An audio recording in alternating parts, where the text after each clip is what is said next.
From Kroll, you're listening to Through the Lens, featuring conversations with experts from around the world who offer their unique perspective to bring truth into focus on topics of governance, transparency, fairness, integrity, and ethics. Welcome to the latest episode of Through the Lens. I'm Chris Campbell, Kroll's Chief Strategist, and today we're joined by Jocelyn Moore. Jocelyn is a member of the DraftKings board and holds a number of other leadership positions and previously served with me on the Senate Finance Committee. And she's serving on corporate boards, nonprofit boards, and has led some of the most challenging of organizations through some of the most challenging of times. She has worked within several organizations in very senior Democratic positions in the U.S. Congress, specifically in the U.S. Senate, with very senior members, and then helped lead the National Football League's communication strategy through some of its more challenging years. And so with that, Jocelyn, I just want to thank you so much for joining us. Well, Chris, thank you. I'm super excited to be with you on the Through the Lens podcast. Thank you to you, the Kroll Institute, everyone responsible for bringing us together. You and I have been great friends for too long to count. And, you know, all of those things that you just mentioned about me, I'm trying to follow in your footsteps.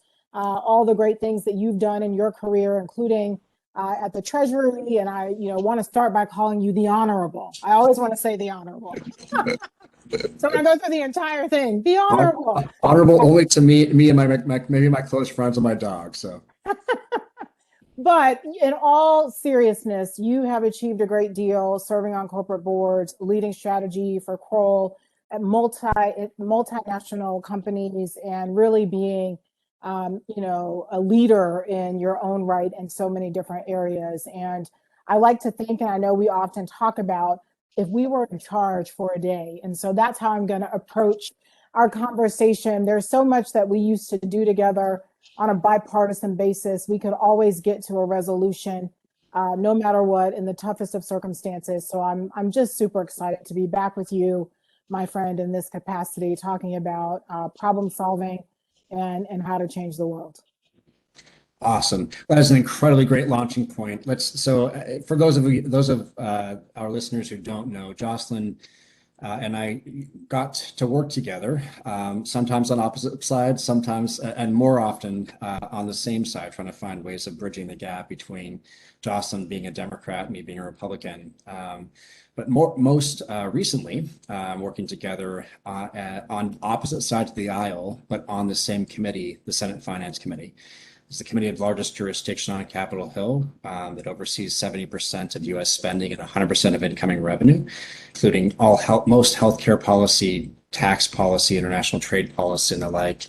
And although being on separate sides of the aisle, political aisle, we certainly, I think we did everything we could to try to find ways of bridging the gap. And as you noted, it's something that's really unfortunately lacking in today's politics. And so I, like you, would like to return back to Capitol Hill someday and try to find some way of breaking through the clutter and the stalemate we find ourselves in today. But yeah, Jocelyn, we did so much on Capitol Hill together. Gosh, we did. And you working with, actually, interestingly enough, you actually started out maybe Zell Miller. It was Zell Miller, one of the more moderate Democrats, and then went to the great former senior senator from West Virginia, Jay Rockefeller, who was a leading Democrat, and so many issues, specifically in healthcare, where you really became a superstar on Capitol Hill throughout Washington. And then ultimately went to Ron Wyden to help him run the U.S. Senate Finance Committee. But in that capacity, Jocelyn, we did so much in healthcare together. Most recently, ending the never-ending doc fix challenge. Yes. Our people on the listening to us probably don't know what the doc fix is. And you being the healthcare person, maybe actually you can talk about it, but it really was a meaningful piece of legislation that we were able to work on together and fix. Well, Chris, I think, like you said, there were so many things that we worked on together. I think our last big victory, if you will, was around trade policy. That's right. Negotiations that really led to NAFTA 2.0 that President Trump ultimately worked with Congress and congressional Democrats to sign into law. Well, we set the groundwork for that. And you remember working with disparate Democrats, disparate Republicans, everybody having their own plan. But, you know, we found a way to really come together and bring people together in the House and the Senate.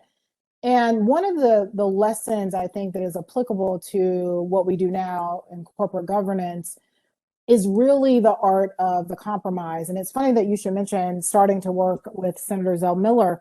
The interesting fact that most people probably don't know is our office, and I didn't learn this really until like I was there for a while and people, you know, started sharing more about themselves, but half of the folks who worked in our office were Democrats and the other half were Republicans.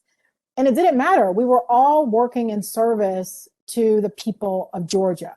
Can you imagine that now, given everything that's happening in the political landscape in Georgia and otherwise, just that sense of we were working together on a common cause. We may have approached that common cause from different vantage points, but we always kept that common goal in mind when we were negotiating. And so it wasn't about, you know, I don't like you because you have this opinion or, you know, or that. It was about that common goal and moving toward it. So yeah, we did a lot. We did the children's health insurance program many times.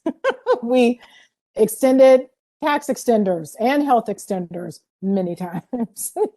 You know, the list goes on and on, but I think that common thread is really, what is the common goal? How are we going to achieve it? And how do we work together to get there? Yeah, no, I love the way that you kind of reference that back to corporate governance. Something that we both do now a lot of today. And so you so actually at a public company, I do more private boards, but you know, I would love to know how you know, the experiences you had in the Senate, how they framed the way that you go into board meetings or you approach the conversations you have with shareholders or with you know, with folks within the C-suite when you're, you know, as a fiduciary now to some of the largest companies in the country. You know, how did that the background in politics, the background in negotiating, background in finding common grounds, how does that kind of shaped itself into, and how do you see that playing out in the boardroom? Well, it's been quite a great resource on a number of levels. So I'll just speak from kind of me personally, Jocelyn, but then more broadly in terms of what corporate boards are looking for and why. So as you know, our experience on the Hill was like nothing else, as we're talking about and reminiscing about. I'm sure we romanticize it a bit because I can remember some of our knockdown, drag out fights, but it's never personal. It was never personal, right? We could completely disagree, not talk for a day, and then we're back at it trying to come up with a resolution that worked for the people that our members were sent there to serve. And so that was a great training ground for starting with my listening ears.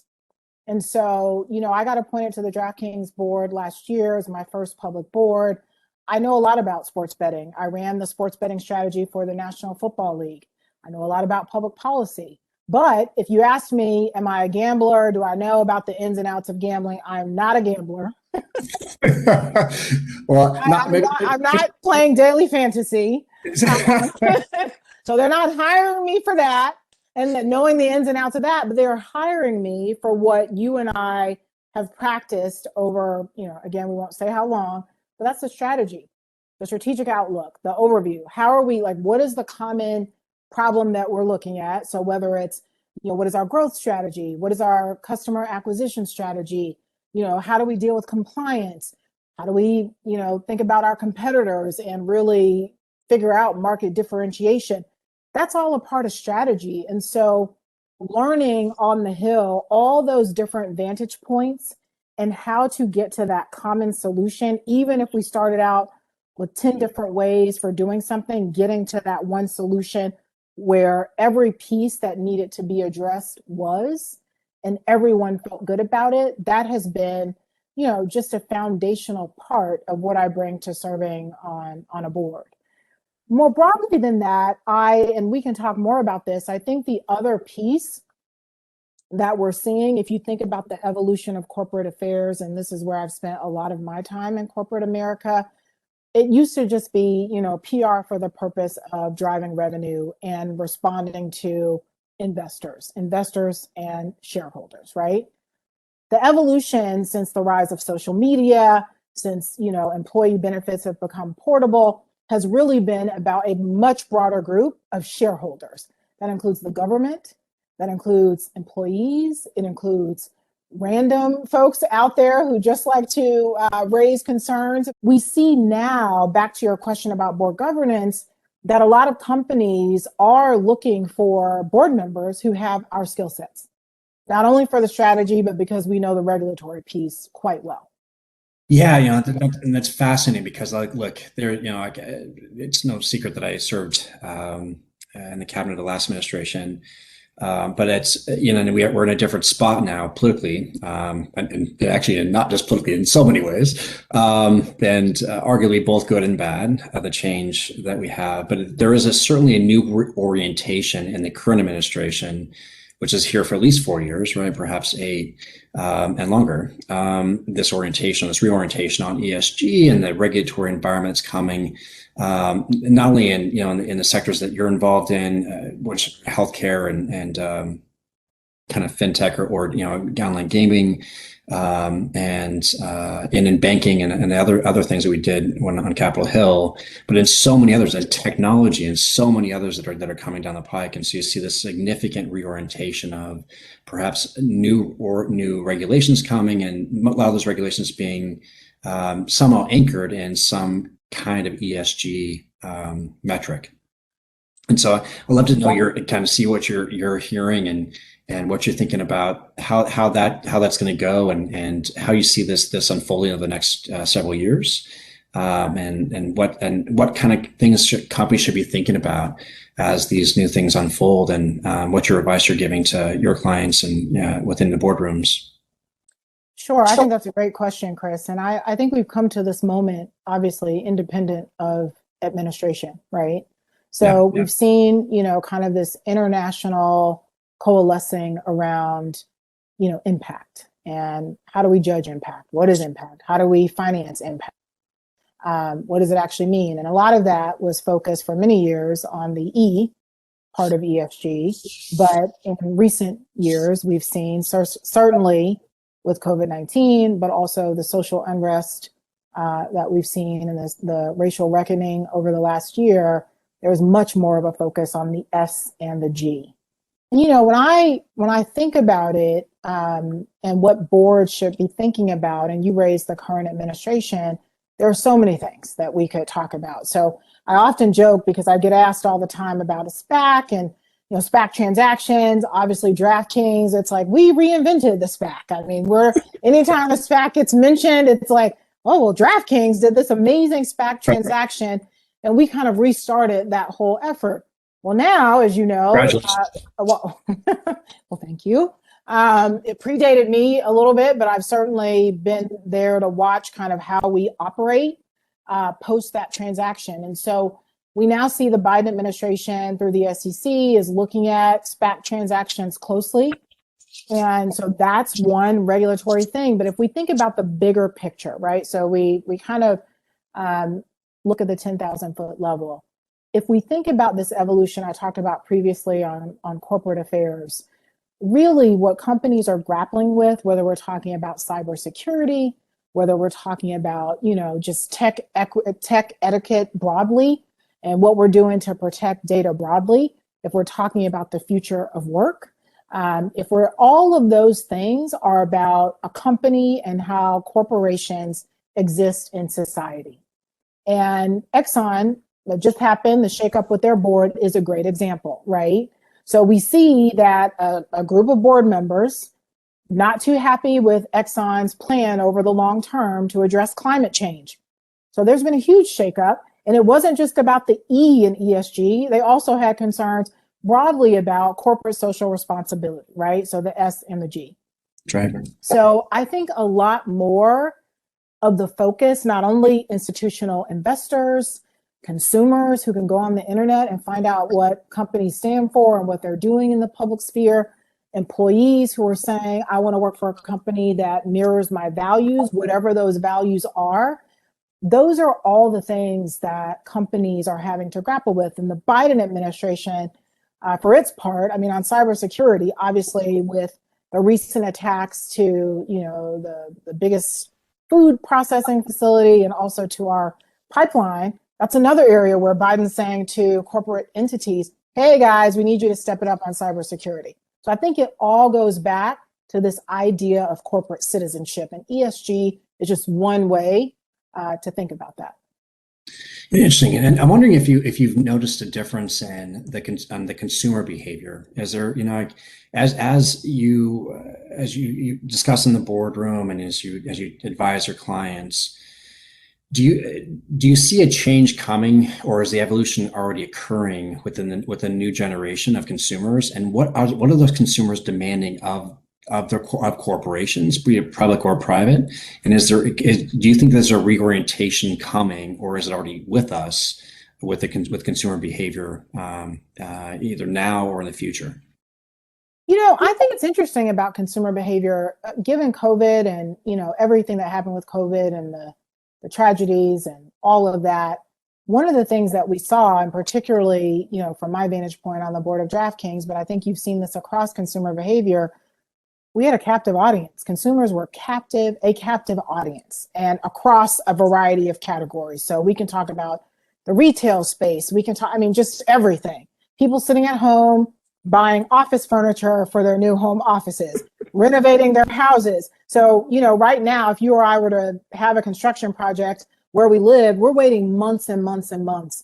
So I think the consumer behavior during COVID, when everybody's just kind of, experiencing cabin fever, thinking about new ways to rearrange the furniture in their houses, things that they haven't really focused on in years because they've been, leaving the home for work, new ways of doing things, new products that you never know you needed that you're all of a sudden going to Amazon and other places to buy.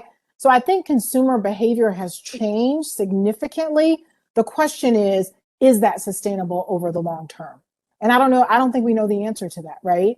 Because part of what we haven't seen yet with COVID, because of all of the government intervention, starting with the Trump administration, certainly continuing with the Biden administration, we haven't seen kind of the impact on the real estate market.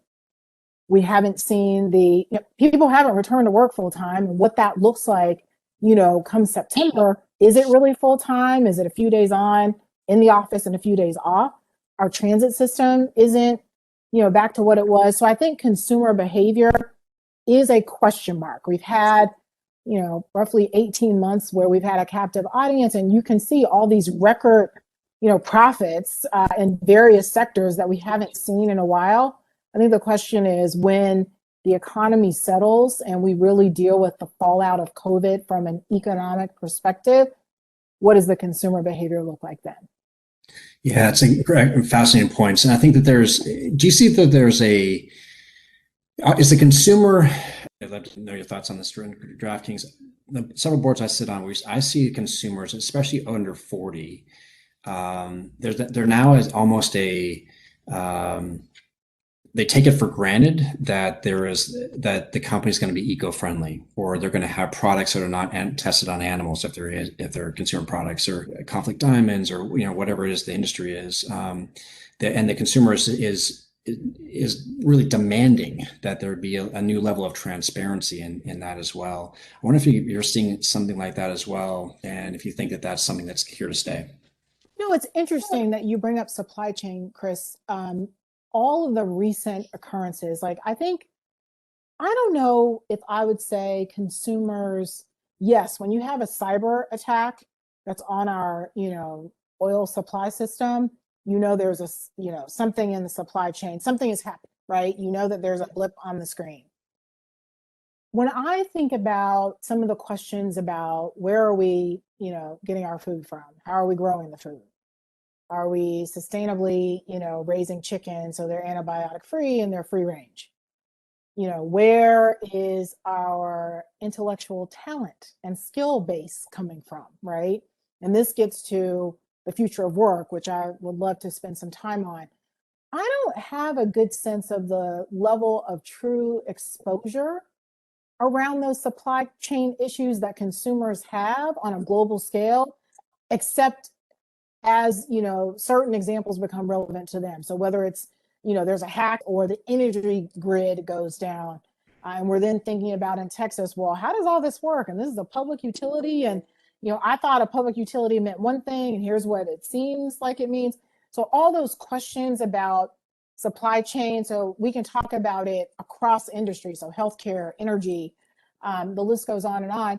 I think it's only when there's an event, and of course there are more and more of those, but I don't know that, except for folks who, maybe just live, I think perhaps depending on your socioeconomic status, maybe you're paying more attention to those things. But I think by and large, average everyday Americans are probably not, thinking, oh, where's this diamond coming from that I'm buying for my wife's, to propose to my fiance, excuse me, or, where's this food coming from? How is it sourced? How is it grown? What's happening to the Amazon forest, and is it burning down? Unless it's relevant to daily lives, I have not seen that consumers are saying, oh, the supply chain issue is affecting me and we should really be working on it. Yeah. How do you see it? Well, so I think that there's going to be, weirdly, I think that there was an orientation pre-COVID for consumers under 40 that, especially in the consumer products, like CPG products, that they believe that they're kind of fair trade. There's, kind of supply chains are clean. And that there's, and they're relatively healthy for you. Not to say that there's not unhealthy things and then things fall through the system, but another tragedy I think of we experience today is that like the food that's the least healthy for you is the cheapest. I think we need to try to find ways of working that as a and I'm sure there's some incredible private sector solutions out there that are fixing that, but yeah, so I believe the consumer behavior is changing in a way that actually is going to drive and compel more ESG, and especially in public companies, as more activist investors become involved and with whatever their specific issue is, if it's supply chains issues, or if it's how many the workforce, whatever the issue is, or their specific issue is. If like you mentioned one of the largest oil and gas companies and their proxy fight that they just recently had, where an activist, took three new board seats. That's a significant reorientation of a major public company. It's a iconic company, will have significant implications throughout the entire industry. And so I see that more and more coming as you see hedge funds that are impact or ESG related that are going to come into and take larger positions of public companies. And then private companies like venture capital firms and private equity groups are now creating, most of the major ones now have created an impact funds that will largely be focused on buying or resourcing companies that are in the impact space. And so I just believe that we're kind of at the start of something that's going to be a significant change and evolution coming in the next 10 years. So, Chris, I actually agree with you. I think there's a rise in ESG, but I think where it's coming from, I don't know that all of it. Yes, the S in many respects, and it's not every S, right? When we think about social justice, when we think about board diversity, we think about like those are very much, part and parcel connected to what happened in 2020, the murder of George Floyd, the protests across, the world. Yes. So I think on the S in those respects, that's driven very much by consumers. And in the absence of, it's kind of the dual pandemics of COVID, which created a captive audience, and many consumers for the first time were seeing on their TV screens some of the social issues that have plagued our country for centuries. And then the protests. So that very much was a consumer driven, if you will, kind of focus on the S. And I think, yes, climate change, but you'll recall climate change, that wasn't a consumer driven. And if we go back to West Virginia and my former work for Jay Rockefeller, West Virginians would still tell you we are not focused on that. We're going to talk about clean coal technology, which Senator Rockefeller was a big proponent of. So that was not a consumer kind of up to Wall Street saying climate change, that was a different kind of Wall Street institutional investors, activists, if you will, policymakers saying we really need to be focused on climate change. So I think depending on the issue and the area, I think it's no question, Chris, you're exactly right. There will be an increased focus on ESG. I don't think that across the board, though, it is consumer driven. I think, yes, parts of it are very clearly consumer driven, but some parts of it are, whether it's the UN creating, the Sustainable Development Goals, or other international bodies saying impact matters and we need to figure out a way to measure it or verify it, or, big institutional investors kind of laying this out as the new focal point. So I think it's a mix of consumer driven in some areas, more of the kind of Wall Street and investor driven in other areas, and policy driven in other areas. Yeah, no, it's 100%. This is actually an interesting question. I hesitate even to ask you because I actually don't even know how I'd answer this question. But is there something that you've learned? We both left government roughly the same time, so we haven't been out of government that long. But doing corporate board activity and private companies, is there something you've learned once leaving government that if you were to come back to government, or I know you oftentimes speak to members of the Senate or the House and perhaps the administration, what advice could we give them, or what would, if you thought about a couple things you thought about that you've learned post government that government folks could learn from? Is there or ways that we could perhaps change government in a way that would better reflect the reality that you've learned post-government? It's a weird question and it's nebulous, I know, but it's I'm thinking, like, for instance, I'm thinking in our for-profit world, we have to be bottom line driven, and then therefore we're all having to oar the same direction, because as equity owners in companies or fiduciaries, we have that responsibility to our shareholders and the like. Not unlike members of Congress that have the responsibility to their constituents to do the right thing by them, and many, as you know, many of them do the right thing. But I just was wondering if there's something specifically about the kind of for-profit world that the government world could learn from. It's a great question, Chris. And I don't know if you're going to laugh at this. I'm putting on my Chairman Orrin Hatch and Chris Campbell hat now when I say this, but the innovation in the private sector is unmatched, right?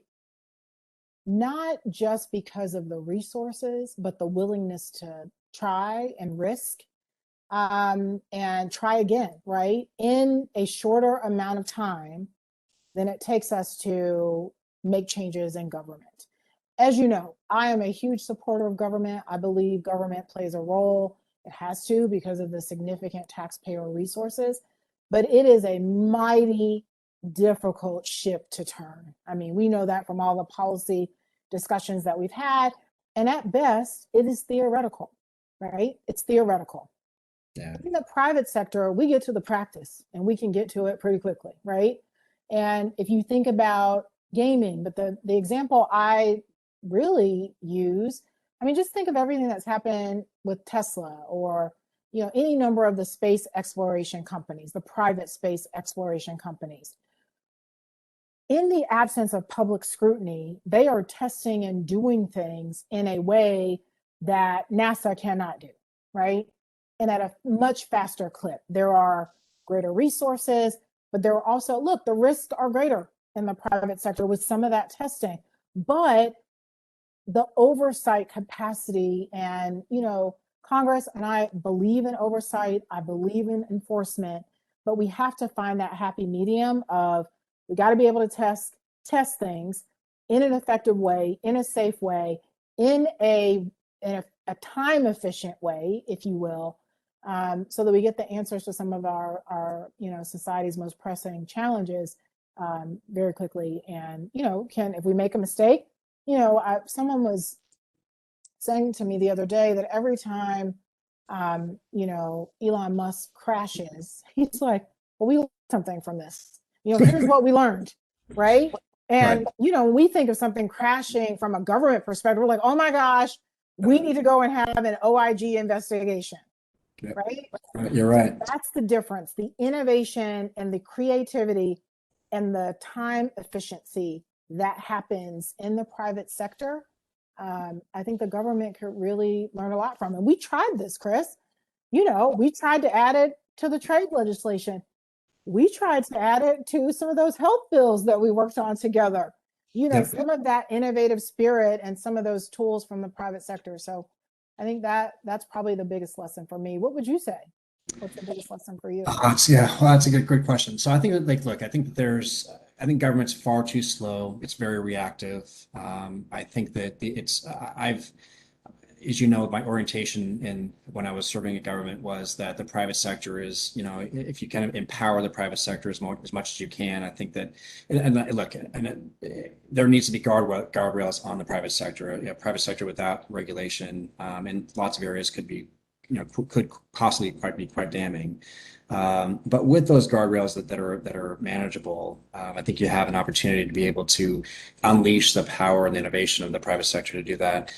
Government it's just ill-equipped to do that. And so again, I would love to see a little more innovation, but I think the best thing that government can do, again, is to let the private sector do what it's going to do, have that innovation, and hopefully that the consumers will buy what they're willing to that's being sold, but that is reflective of, effectively, like in Congress, reflective of what the society wants at that time. Because with these large companies, like for instance, Facebook or Instagram or other technology companies, large consumer goods that are now the consumers demanding healthier products and less sugar and those kind of things. Those are all good things, and it's effectively doing what government has been unable to do, which is educating a significant portion of the population in a way that allows them to be able to affect larger change. And so, which I think is a good thing. Again, you're a healthcare expert, and I think it's a good thing that if we, as a collectively, try to find ways of reducing our overall weight at our BMI or whatever it is, because that will lead to better health and cheaper health insurance and those kinds of issues.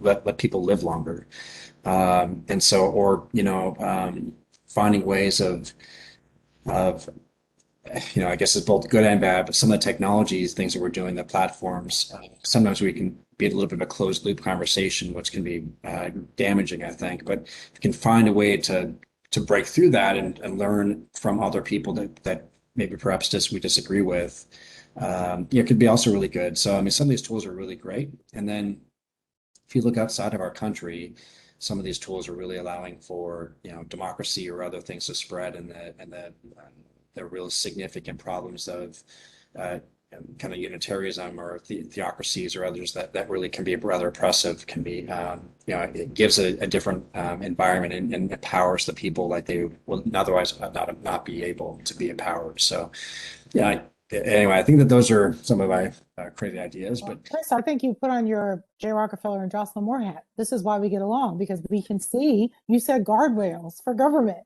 Yes.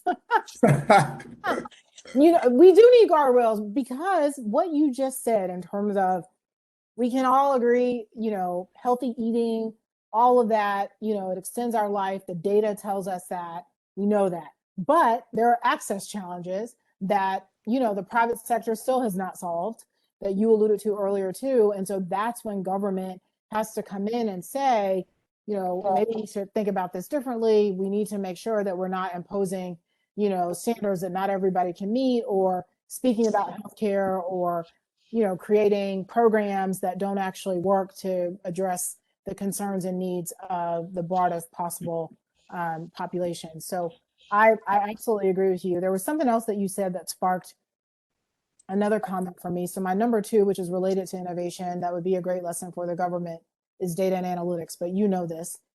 I love data and analytics. Of course. That's why you're so smart. Touche, friend. But if the government could be time efficient, but also produce key performance indicators. So what were the goals? How do we meet them? Where do we fall short? In English. So not some gobbledygook report from the government, but a very clear, we met this goal and here's our next step.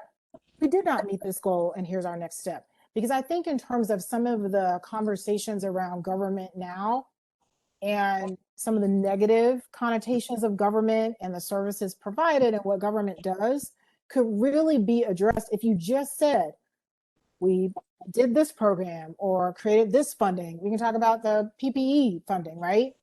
Here's what we did. Here's how much we sent out. Here are the, clear results. Here's the impact, right? Here are the areas we did well. Here are the areas that we didn't do so well. So the next time we have a similar program like this, here are the things we need to address. Data and analytics in the government, like if there were just one entity, and I'm sure it exists, but it doesn't actually do what it's supposed to do.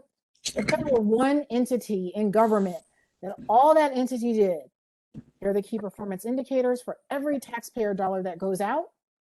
And here's how we're going to measure our effectiveness. And there will be a report to the American people.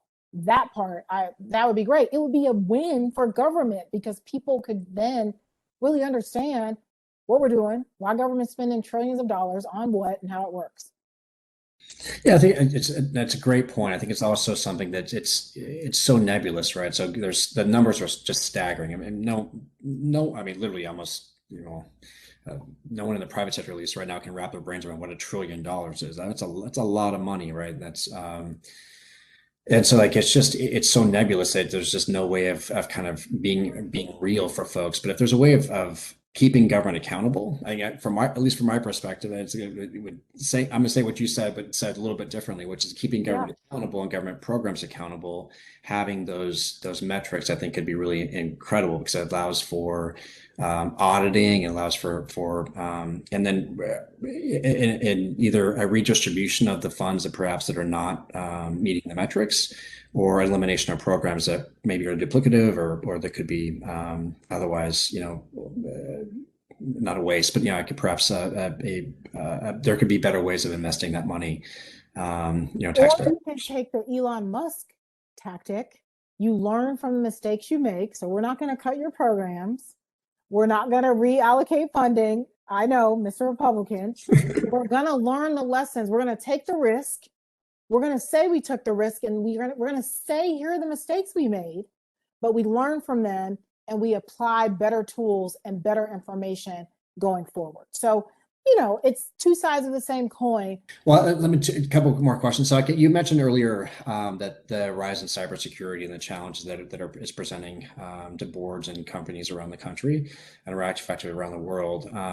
And I just want to know, like, what your experience is,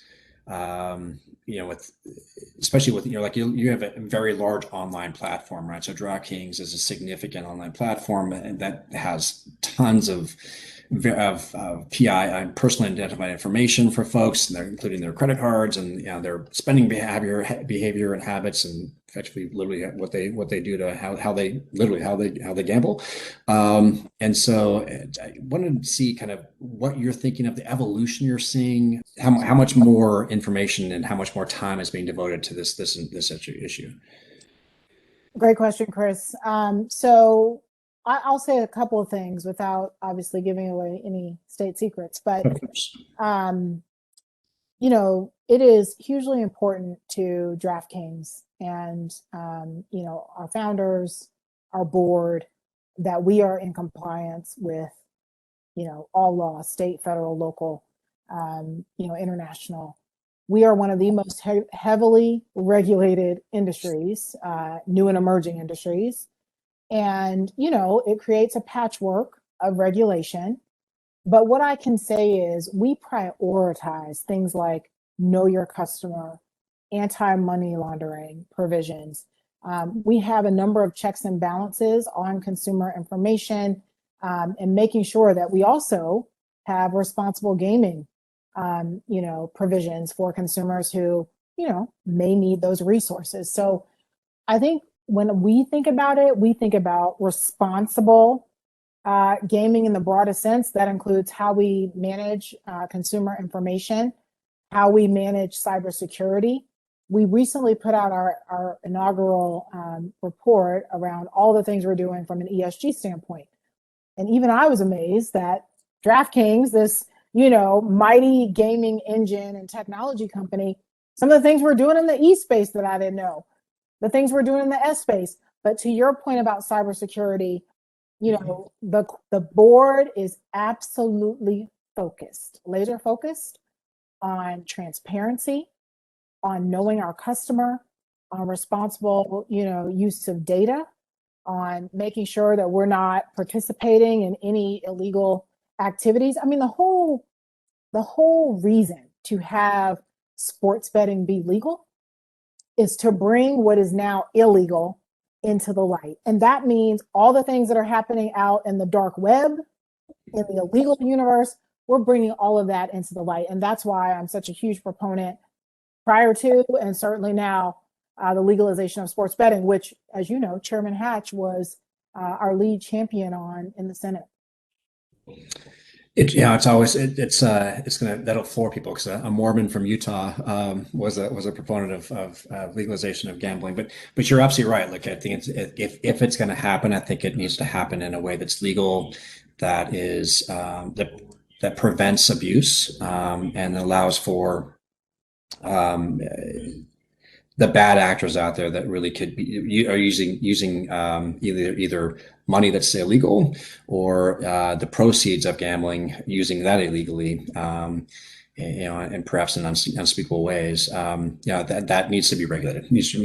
All that needs to be done in a way that's they do it. And you guys at DraftKings are really kind of the shining light on the hill as to kind of what the best way to do it is. And I really genuinely, I know for a fact that they really benefited from your service on the board. So. Thank you, Chris. You're very kind. But I do think there's a lot more to come in cybersecurity. I mean, we've got, even beyond kind of sports betting, I think there are going to be a lot of conversations. There's a lot that can be learned from the gaming industry, just in terms of how much technology is involved and how we monitor compliance, right? At all those different levels. I think that many corporate entities could take a page out of our book in terms of how we do that, from protecting the consumer, to protecting our networks, and to being really an advocate, if I had to say it this way, really an advocate for legalization in the United States and around the world. Yeah, that's 100%. So we're running out of time, which is unfortunate. I love that people are getting a little bit of a sense to say you and I are good friends. We talk often, and so having one of these conversations on the record is interesting, but also really fun. So I mean, indeed. Maybe we'll have, this is one of our last questions. I don't know, but what do you think is the one of the largest governance challenges you see on DraftKings, and you don't have to personalize it there, because I know you're under consideration and constantly being sought after for many other board seats. In your conversations with those boards, or the boards that you currently occupy, what are some of the bigger challenges coming down the road, in the next perhaps 1 to 5 years, that you see happening, and that's going to really drive the ways that corporations are governed? Well, one big challenge, and we've alluded to it a little bit, is the future of work. And I think COVID-19 has exposed employee patterns, and that, our employees drive revenue, by, how we interact with our customers.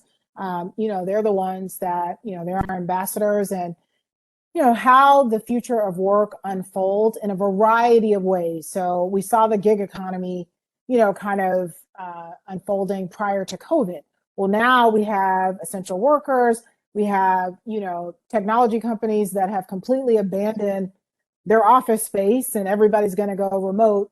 So I think there are a lot of questions and lessons to be learned about, what are the employee patterns and behaviors that we need to pay attention to? And this is a boardroom conversation, because corporations can't exist without employees.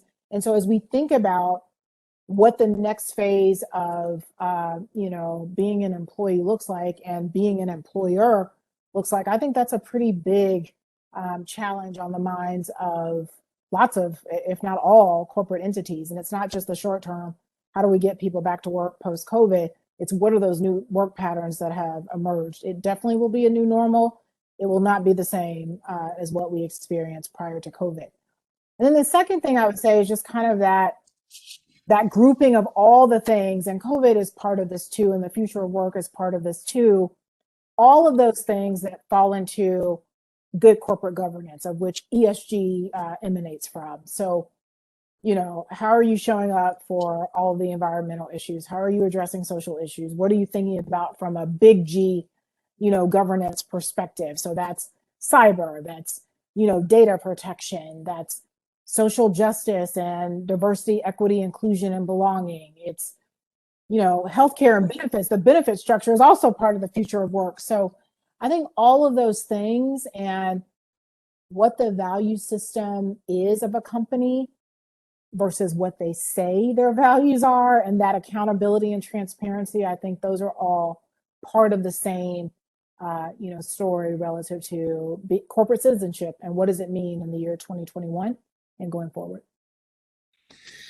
I am so honored to be your friend, Jocelyn, and I'm so excited to have had the experiences I've had in my lifetime to find ways of kind of bridging the partisan divide when in Congress, and then keeping our friendship alive as we moved in the private sector, and comparing notes on our corporate boards and everything that we're seeing in the private sector. And I look forward to that friendship continuing, and I'm so excited to see that you're doing so well within DraftKings and so many other things, and very ably helping to lead some of the largest public companies as they grapple with the changing needs within the consumer behavior and corporate governance in the future. I wish you so much success, my friends. I am so honored that you join us today, and look forward to reading about and seeing your continued meteoric rise and all the things you do. But with that, I'm just so honored to be your friend, and so thank you so much for the time you devoted to us this afternoon, and look forward to remaining in touch, and best of luck in everything you do. Well, Chris, the honor is all mine, and back at you, my friend, and we'll have to do this again very soon. Look forward to it. From Kroll, this is Through the Lens. Kroll is the world's premier provider for services and digital products related to governance, risk, and transparency. Through thought leadership and research, Kroll opens the lens to provide clarity, not just answers, in all areas of business. For more information, visit kroll.com.